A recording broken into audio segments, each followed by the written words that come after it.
Bismillahirrahmanirrahim. Assalamualaikum warahmatullahi wabarakatuh.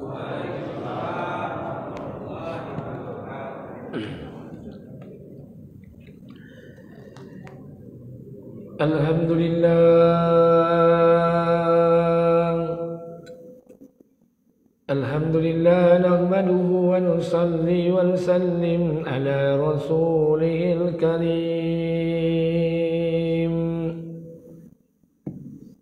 Asyhadu an la ilaha illallah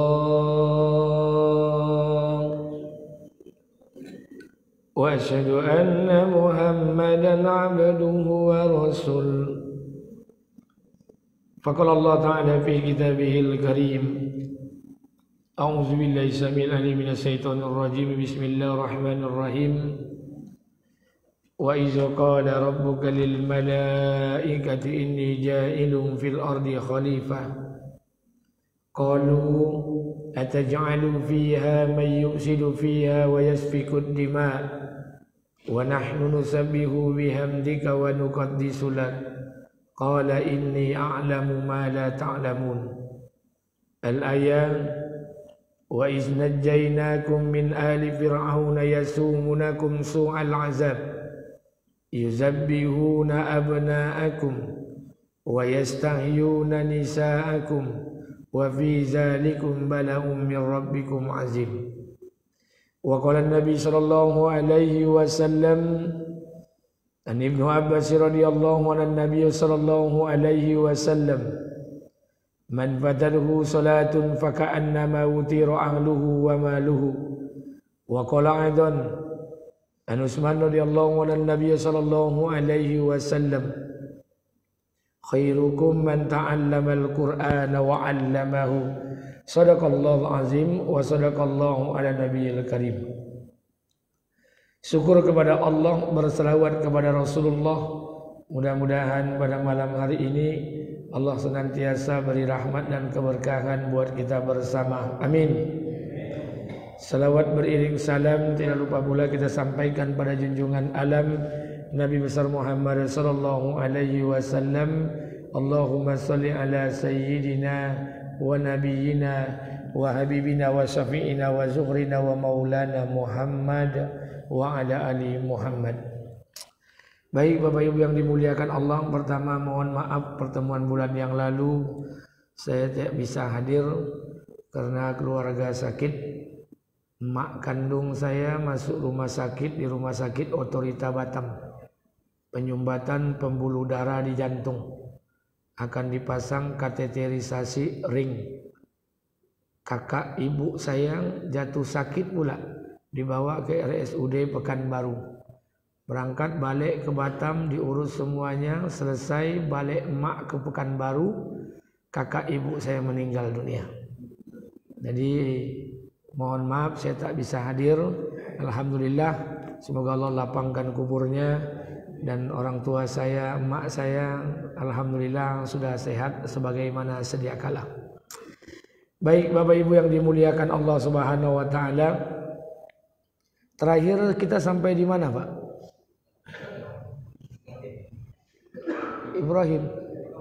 Ibrahim yang manonya, Pak? Kok Ibrahim kok panjang masalahnya?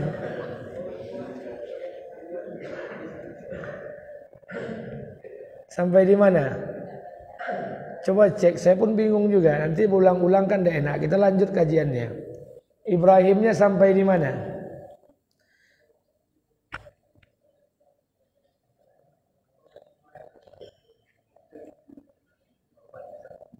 Ada yang ingat atau tidak ingat sama sekali? Ini kalau mengaji sama orang tua-tua udah ikut lah pakaiannya, Pak. Masuk kiri, keluar kanan. Baik. Bapak Ibu yang dimuliakan Allah Subhanahu wa taala, Ibrahim itu sudah berulang-ulang kali kita kisahnya, mulai daripada kisahnya berdakwah kepada Namrud laknatullah alaih. Ibrahim dibakar hidup-hidup, Kemudian Ibrahim meninggalkan istrinya Hajar dan Ismail di padang pasir sampai Ibrahim diperintahkan Allah untuk mendirikan Ka'bah. Kalau saya tidak salah, kalau kisah Ibrahim ini kita sampai kepada kisah Ibrahim ketika Ibrahim meninggalkan anaknya Ismail dan Hajar di padang pasir kering kerontang.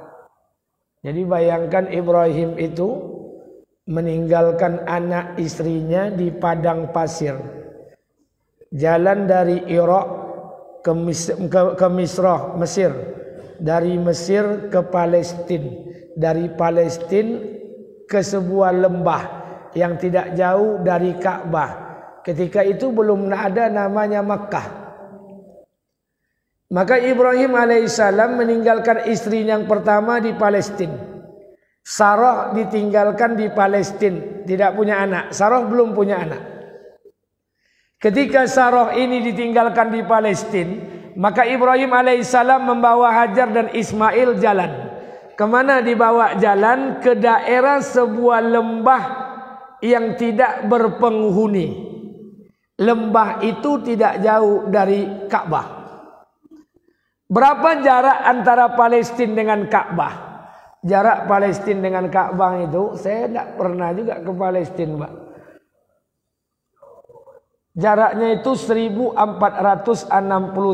km. Ditempuh pakai pesawat itu 1 jam. Ditempuh pakai mobil 20 jam. Tapi dahulu kan tidak ada mobil, tidak ada pesawat. Yang ada tuh unta. Kalau unta tidak bisa diukur kecepatannya, karena unta itu berjalan sesuai mood. Kapan dia mood dia jalan, kalau tidak mood dia tidak jalan.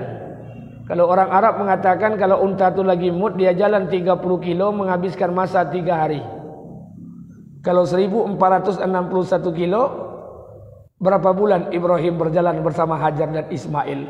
Sampai di sebuah lembah. Lembah ini yang tak jauh dari Ka'bah, ditinggalkan Hajar dan Ismail di sana. Ketika Ibrahim meninggalkan Hajar, Ibrahim berdoa, Rabbana inni askantu min zuriyati biwadin ghairi zar'i inda baitikal muharram, Rabbana liyuqimus shalah. Ya Allah, aku telah tinggalkan sebagian keturunanku di lembah yang tidak berpenghuni. Ibrahim berangkat meninggalkan Hajar langsung ke Palestina. Sampai nanti Hajar dan Ismail diberikan pertolongan oleh Allah, dikeluarkan air zam-zam dari kaki Ismail. Maka kota Mekah yang ketika itu gersang, tandus, karena ada air yang di sana yang dikeluarkan oleh Allah. Maka kota Mekah itu menjadi pemukiman. Jadi orang-orang Arab itu, Pak, para kabilah-kabilah, kalau ingin dia menetap pada satu tempat, itu yang paling diperhatikan dahulu itu sumber air. Kalau ada sumber air, maka menetaplah kabilah-kabilah. Hajar, Ismail, yang paling banyak kabilah di sana adalah dari Bani Jurhum. Bani Jurhum ini kisahnya dari kaum Sabak, ahli irigasi, ahli perkebunan, ahli pertanian. Kemudian irigasi mereka buat, perkebunan mereka makmur, buah-buah mereka manis dan segar. Tapi karena mereka mendurhakai Allah, Allah rubah buah mereka menjadi pahit, kemudian buah mereka berduri, bahkan ada yang beracun, tanah mereka yang subur jadi tandus. Orang itu berangkat meninggalkan kampung Sabak, sampai di lembah Mekah, minta izin dengan Hajar untuk tinggal di seputaran itu. Maka Ibrahim sudah berada di Palestina. Berapa lama Ibrahim di Palestina? Lama. Berapa lama Ibrahim meninggalkan anak dan istrinya Hajar dan Ismail di kota Mekah? Ada 2 pendapat. Pertama mengatakan 13 tahun. Pendapat kedua mengatakan 12 tahun. Ada yang bertanya, apakah Ibrahim selama 12 tahun tidak pernah mengunjungi Hajar dan Ismail? Pernah. Ada 2 pendapat dalam kisah para Nabi Ibrahim alaihissalam. Satu, Ibrahim mengunjungi Hajar dan Ismail itu 3 kali dalam 12 tahun. Kalau 3 kali dalam 12 tahun berarti 4 tahun sekali. Pendapat yang kedua mengatakan Ibrahim ini mengunjungi Hajar dan Ismail di kota Mekah, jaraknya 1461 km, itu mengunjunginya setiap tahun. Kalau setiap tahun berarti 12 tahun 12 kali. Makanya Pak, mohon maaf, Ibrahim dalam bahasa Ibrani atau bahasa Syria, Ibrahim itu artinya sang pengembara. Kenapa dikatakan sang pengembara? Bayangkan hobinya jalan dari Irak ke Mesir, dari Mesir ke Palestina, Palestina ke kota Mekah. Bayangkan Palestina kota Mekah 1461 kilo, Mekah Palestina 1461 kilo. Berarti total 2922 kilo. Bolak-balik setiap tahun selama 12 tahun. Ini bukan orang biasa. Ibrahim bolak-balik melihat Hajar dan Ismail. Apa yang dilihat oleh Ibrahim? Ibrahim melihat perkembangan anaknya Ismail, melihat perkembangan istrinya Hajar. Anaknya Ismail bolak-balik Palestina Mekah, Ibrahim melihat anaknya. Pelajaran yang pertama. Pelajaran yang pertama mesti kita ambil. Ibrahim Nabi, tugas kenabian ada di pundaknya, sibuknya luar biasa, belum lagi berdakwah kepada Namrud, belum lagi memikirkan istri-istrinya yang lain, tugas kenabian ada di pundaknya. Tapi Ibrahim masih ada waktu, masih sempat untuk memperhatikan agama anak dan istrinya, bolak-balik Mekah Palestina. Kita bukan Nabi, bukan Rasul, kerja tak jelas, uang tak jelas, PT tak jelas, sibuk tak menentu, tak ada masa untuk melihat anak dan istri kita, perkembangan agama mereka. Ini pelajaran pertama. Maka sesibuk apapun kita Pak, pulang ke rumah, lihat hafalan Quran anak kita, murajaah hafalan Qurannya, perhatikan Al-Fatihah istri kita. Ibrahim walaupun dia Nabi masih sempat memperhatikan perkembangan anaknya. Kita hari ini sibuk tak menentu, piti tak jaleh, kerajaan tak jaleh, memperhatikan agama anak istri pun kita tak sempat. Ini pelajaran Pak, ini mohon maaf. Walaupun yang menentukan nanti, penentu utama anak itu baik atau tidak, itu Allah tetapkan, Allah diletakkan kepada ibunya. Jadi mohon maaf, walaupun ibunya menjadi orang yang terbaik, ayahnya biasa-biasa saja, itu kemungkinan besar anak yang akan lahir dari rahim ibunya orang yang terbaik. Tapi kalau ayahnya soleh, ayahnya Nabi, istrinya durhaka, kemungkinan besar akan lahir anak yang durhaka. Nuh Nabi, tapi punya istri yang durhaka, Allah lahirkan Kan'an yang durhaka pada Allah.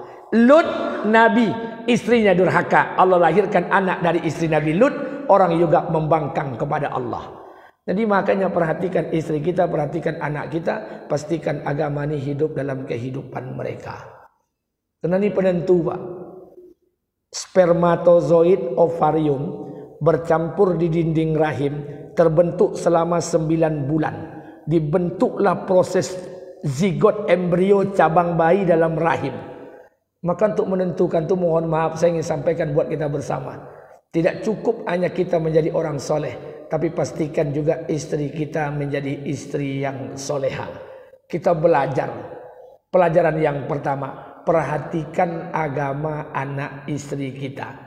Pulang bapak ibu ke rumah, perhatikan jilbab mereka, perhatikan aurat mereka, perhatikan bacaan Quran mereka, perhatikan solat mereka, lalai atau tidak, mereka jauh dari Allah, maksiat atau tidak, berbuat zalim atau tidak, perhatikan. Kalau memang patut marah, marahlah. Kalau memang patut harus bersedih, bersedihlah. Dan jangan lupa doakan anak dan istri kita. Ini kadang-kadang Pak, awak dek selalu berdoa, orang awak doan tapi lupa awak mendoan anak bini awak Pak. Makanya doa sesekali Pak, sebut nama istri, sebut nama anak. Jadikan anak kami ya Allah hafizah. Jadikan anak-anak kami hafiz ya Allah. Jadikan istri kami istri yang terpelihara. Doa kepada Allah, bangun kepada Allah, nangis pada malam hari. Makanya mohon maaf saya ingin sampaikan buat kita bersama. Ini pelajaran penting. Saya pribadi Pak, ini saya pribadi dan kita bersama. Ibrahim alaihissalam sempat punya masa untuk memperhatikan anaknya. Tidak hanya sampai di sana, Ibrahim alaihissalam pada waktu yang akan datang, pada usia Hajar berumur 4 tahun. Ketika Hajar berumur 4 tahun, Ibrahim dari kota Palestina langsung ke kota Mekah. Ketika Ismail berumur 4 tahun di kota Mekah, maka Ibrahim dari Palestina langsung ke kota Mekah. Setiap tahun rutin dia mengunjungi anaknya. Sampai di kota Mekah, Ibrahim diperintahkan oleh Allah.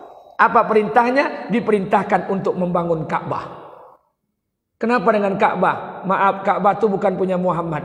Ka'bah itu bukan punya Ibrahim. Ka'bah itu punya Nabi Adam alaihissalam. Inna awwala baiti wudi'a lin-nasi lallazi bi Bakkatan mubarakah wa hudan lil alamin. Ka'bah itu punya Nabi Adam. Adam yang bangun pertama. Tapi ketika sudah dibangun oleh Nabi Adam alaihissalam, pada zaman Nabi Nuh, Ka'bah itu hancur. Banjir bandang datang, hancur. Ketika zaman Nabi Ibrahim diperintahkan oleh Allah untuk meninggikan pondasi Ka'bah. Apa kata Allah dalam Al-Quran? Wa iz yarfa'u Ibrahimul qawaid. Wa iz yarfa'u Ibrahimul qawaid minal baiti wa Ismail. Ketika Allah perintahkan Ibrahim untuk meninggikan pondasi-pondasi Ka'bah. Qawaid ini jamak, kata tunggalnya qaidah. Ketika Ibrahim diperintahkan meninggikan pondasi Ka'bah, maka ketika Ibrahim memulai pembangunan Ka'bah, ketika dibangun Ka'bah itu, maka pertama sekali Ibrahim memulai pembangunan itu, tapak kaki Ibrahim itu dikatakan makom Ibrahim. Jadi kalau Bapak Ibu ke Ka'bah, Hajar Aswad, terus kita tawaf, sebelah kanan ada yang terbuat dari kaca, makom Ibrahim. Makom Ibrahim itu bukan kuburan Ibrahim, tapi tapak kaki Ibrahim memulai pembangunan Ka'bah. Ketika Ibrahim mulai pembangunan Ka'bah, Ismail kan masih ketek, umur sampai 5 tahun. Tapi Ibrahim ketika memulai pembangunan Ka'bah, Ismail tak tinggal diam. Dia bantu kerjaan ayahnya. Dia ambil batu-batu, dia susun.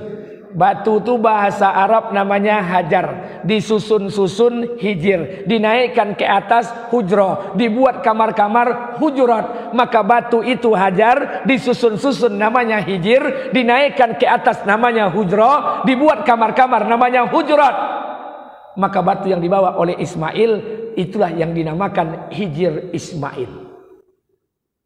Tidak hanya sampai di sana, pelajaran yang kedua. Pelajaran yang kedua yang mesti kita ambil, karena ayahnya orang yang terbaik, ibunya orang yang terbaik, dididik dengan didikan yang terbaik, maka lahirlah Ismail anak yang terbaik. Umur 4 tahun, umur 5 tahun sudah bisa punya inisiatif untuk membantu meringankan kerja ayahnya. Coba bayangkan Pak, ini didikan siapa? Anak awak ulun tontu contoh itu le Pak. Anak awak lah SMA nyuci oto wak di buku adorenya ya, biar adik aja nyuci mobil, ayah duduk saja, ndak kan ada cito dah. Kadang lah berosi oto baru disolang oto awak denya. Ini didikan siapa? Umur 4 tahun. Apalah bisanya? Tidak cukup sampai di sana. Ibrahim alaihissalam juga diberi buat lagi pengorbanan. Apa pengorbanan selanjutnya? Ibrahim ditugaskan oleh Allah, diberikan oleh Allah perintah untuk menyembelih anaknya. Tidak cukup sampai di sana, bertubi-tubi. Lahir di muka bumi Namrud, kemudian berdakwah dengan pamannya, ayahnya tidak diterima, dakwah dengan kaumnya tidak diterima, kemudian dihancurkannya berhala, dibakar Ibrahim hidup-hidup. Kemudian Ibrahim meninggalkan kampung halamannya, minta anak tapi tak dikasih anak. Sarah tetap mandul. Anak justru lahir dari rahim Hajar nama Ismail. Sudah lahir anak, sudah lama tak punya anak, minta anak, sudah dapat anak, disuruh ninggalkan anak di kota Mekah Hajar dan Ismail. Tak tanggung-tanggung 13 tahun. Setelah meninggalkan anak, disuruh meninggikan Ka'bah. Setelah meninggikan Ka'bah, disuruh lagi menyembelih anaknya. Coba bayangkan, luar biasa pengorbanan Ibrahim. Allah berikan mimpi pada malam tarwiyah. Allah berikan mimpi kepada Ibrahim pada malam tarwiyah. Berapa malam Ibrahim bermimpi untuk menyembelih anaknya? 3 malam. Pada malam 8 Zulhijjah, pada malam 9 Zulhijjah, pada malam 10 Zulhijjah, Ibrahim diberikan mimpi. 3 malam berturut-turut Ibrahim mimpi. 8 Zulhijjah malamnya Ibrahim bermimpi. diabadikan oleh Allah Subhanahu wa taala. Allah perintahkan Ibrahim untuk apa? Ibrahim untuk menyembelih anaknya. Kisah ini selalu berulang-ulang diceritakan dan tidak bosan-bosan para ustaz, para mubalik menceritakan kisah ini. Ibrahim diberikan, ya bunayya ini arafil manam, wahai anakku, sesungguhnya aku bermimpi akan menyembelih kamu. Bagaimana pendapatmu? Coba bayangkan, bagaimana pendapatmu? Aku diperintahkan untuk menyembelih engkau pada malam 8 Zulhijjah. 8 Zulhijjah itu ada namanya. 8 Zulhijjah dikatakan hari Tarwiyah. 9 Zulhijjah hari Arafah. 10 Zulhijjah, la ilaha illallah, lah nak mati nak je tentu. Hari raya. Itu nama kita. 8 Zulhijjah Tarwiyah, 9 Zulhijjah Arafah, 10 Zulhijjah Yaumin Nahar, hari nahar, menyembelih. 11, 12, 13 Tasyrik. Ini nama itu masing-masing ada. 8 Zulhijjah hari Tarwiyah. Tarwiyah itu apa, Pak? La ilaha illallah.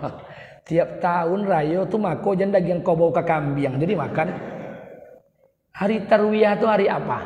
Ada dua pendapat para ulama. Satu, hari Tarwiyah itu hari di mana jemaah haji mengumpulkan perbekalan air untuk persiapan Arafah dan Mina.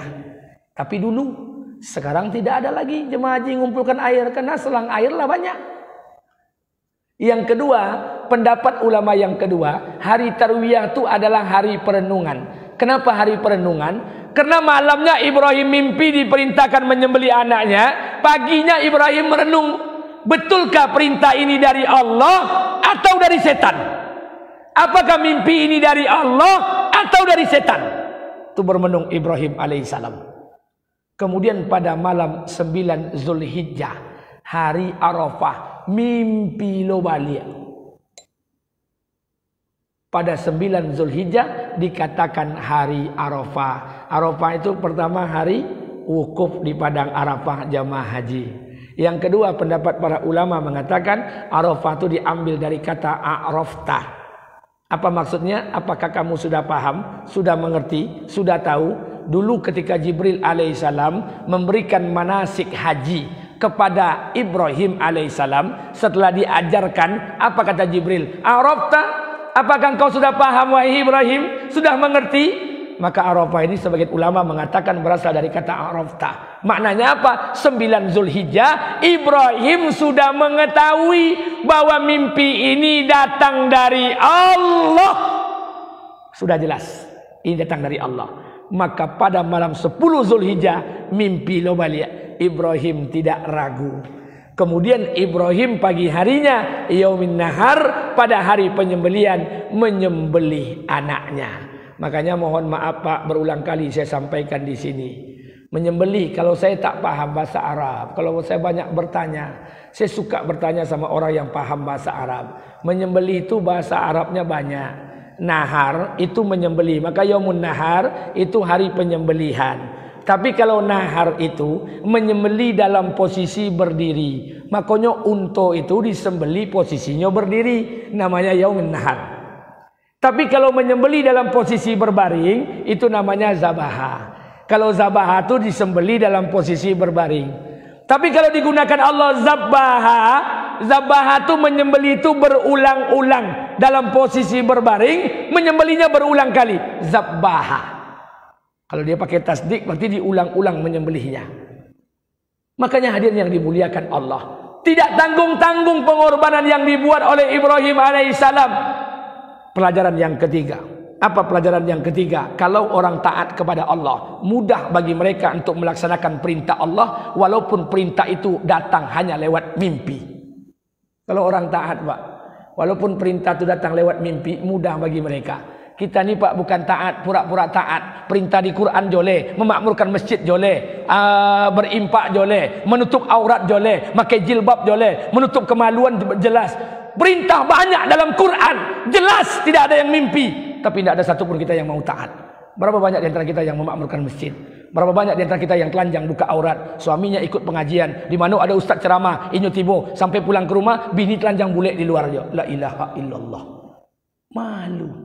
Ibrahim kena taatnya, bisa mudah bagi mereka untuk menjalankan perintah Allah, walaupun perintah itu lewat mimpi. Kita ini kan bentuk-bentuk taat kita nih Pak. Baru belajar jadi orang taat, kita belum taat.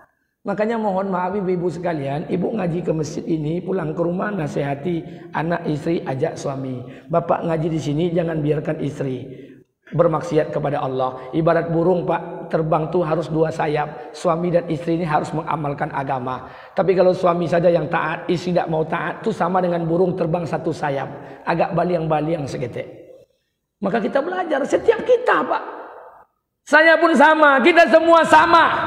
Maka saya katakan, saya bukan orang baik, saya bukan nabi, istri saya bukan bidadari, kita semua yang hadir di sini bukan orang baik, tapi kita belajar ingin jadi orang baik. Belajar. Setiap kita belajar. Kapan belajarnya Ustaz? Ya sekaranglah.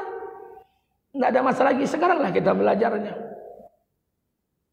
Maka hadirin yang dimuliakan Allah, pelajaran yang ketiga yang mesti kita ambil. Kalau orang taat kepada Allah, mudah bagi mereka untuk melaksanakan perintah walaupun perintah itu dalam mimpi. Itu orang taat, Pak.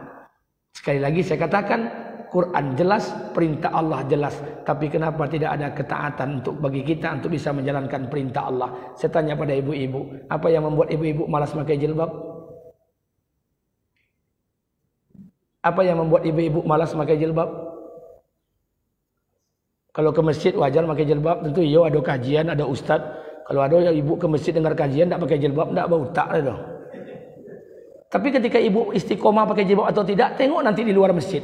Tengoknya ke pasar, tengoknya nyapu rumah di halaman depan rumah. Tengoknya biku bercerita di kodai-kodai, apakah pakai jilbab atau tidak? Saya mau tanya buat kita bersama, apa yang membuat kita malas untuk pakai jilbab? Bapak-bapak, apa yang membuat kita malas untuk ke masjid? Pak Ustadz, kan ada hadis Nabi Ustadz, sholat itu kan bisa di rumah, bisa berjamaah, bisa sendiri Ustadz. Ini mohon maaf Ustadz, yang penting terima Ustadz. Buat apa gunanya berjamaah, tapi juga tidak kusuk. Kalau kita di rumah Ustadz sendiri kusuk, itu alasan setan tuh Pak. Tidak usah dibawa-bawa Pak. Ini kadang-kadang setan kok merayu awak pakai hadis Nabi pulonya Pak. Saya ingin sampaikan buat kita bersama. Mana yang lebih utama, sholat di rumah atau di masjid? Di rumah atau di masjid? Terus kenapa kita sholat di rumah? Mana yang lebih wajib, pakai jilbab atau masker? Ibu-ibu, jilbab atau masker? Jilbab. Jilbab itu hukumnya wajib atau sunat? Wajib. Itu ngapa telanjang? Ini keadaan kita hari ini Pak. Belajar. Kapan kita mau baik lagi di hadapan Allah?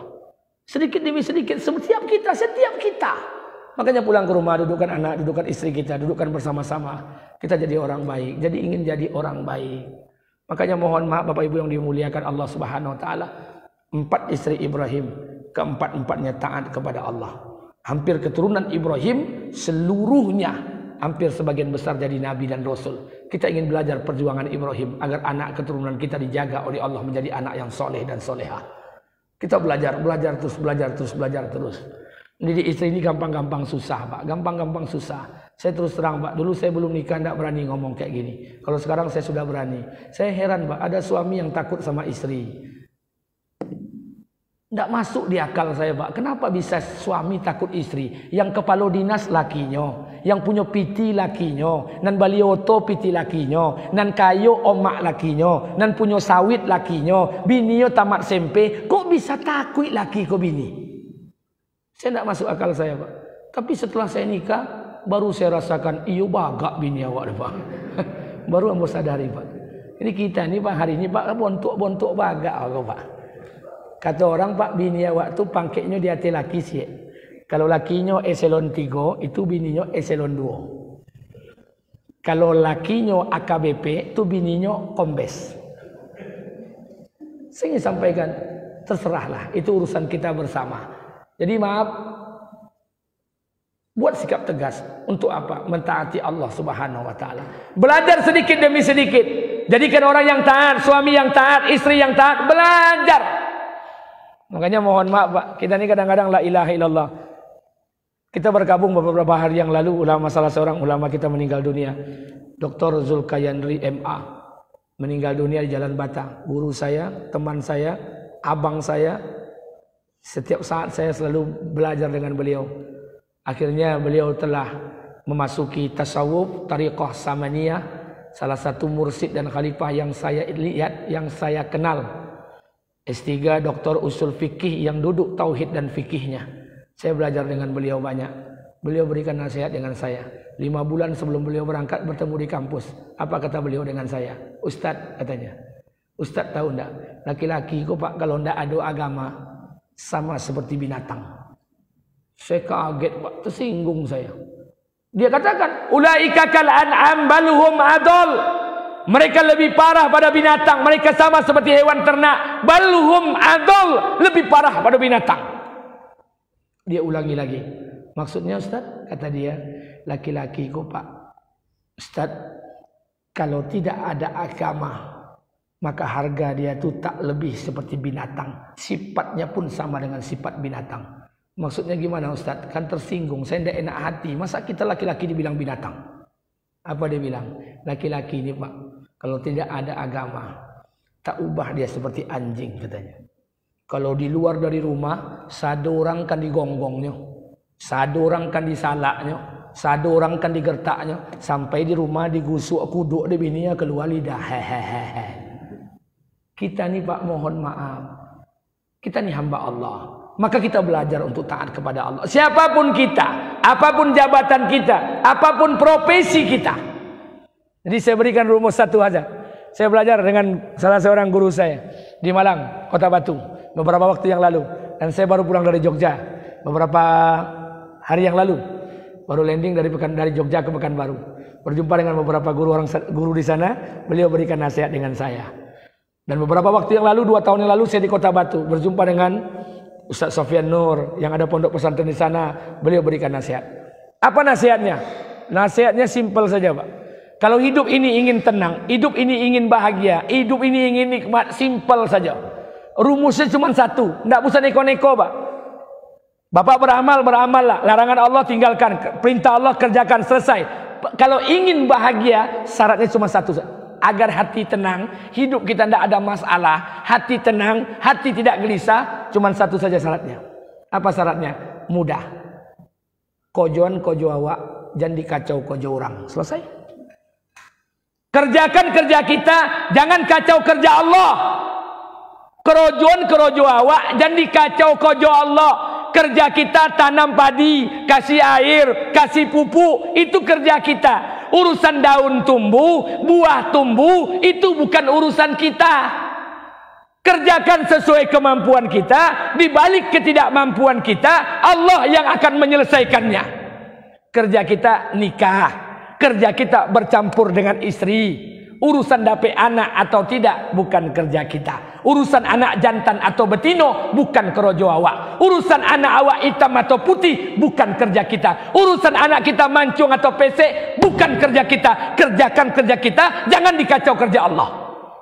Ini awak suku mengacau kerja Allah. Anak kami bertiga Ustaz betino, kami pingin anak jantan Ustaz. Konsultasi dengan dokter, kata dokter kalau ibu pingin anak laki-laki, selama program hamil 1 tahun, perbanyak makan daging ya Bu. Ayolah makan daging lo tiap hari. Hamil pula, tahun depan melahirkan, tidak lahir jantan, tidak lahir betino, lahir bencong, stres. Jadi kacau kerojo Tuhan Pak. Kerjakan kerja awak. Makanya dia awak kok susah Pak. Saya pernah konsultasi dengan dokter. Apa kata dokter? Penyebab stres, penyebab pecah pembuluh darah, penyebab penyumbatan pembuluh darah, penyebab stroke, penyebab tensi tinggi, orang tumbang, jantung mendadak, itu bukan makanan. Bukan dek makan kambing, bukan dek makan cincang, bukan dek makan kolesterol yang berlemak-lemak, enggak. Kata dokter penyebab kolesterol, penyebab pecah pembuluh darah, penyebab stroke, penyebab jantung, tensi tinggi, bukan makanan. Makanan hanya 10%. 90% lagi apa? Yang menjadi penyebab stroke, pecah pembuluh darah, jantung, tensi tinggi, 90% penyebabnya apa? Memikian piti orang. Itu aja. Krojo samo, pegawai samo, diangkek samo, golongan samo, samo-samo golongan 3D. Tapi nyo kok ada sawit ompek kapling. Ada lo oto 2 buah, Awak sesama pegawai, sawit ndak ada, kapelingan ndak ada. Awak pikirkan zoki orang datang dari mana? Orang nan awak pikir ndak pernah mikir awak. Orang sehat, awak stroke. Jadi hidup ini sederhana, Pak. Qanaah saja, terima apa yang diputuskan Allah. Dikasih anak, alhamdulillah. Ndak dikasih anak, berarti Allah belum amanah.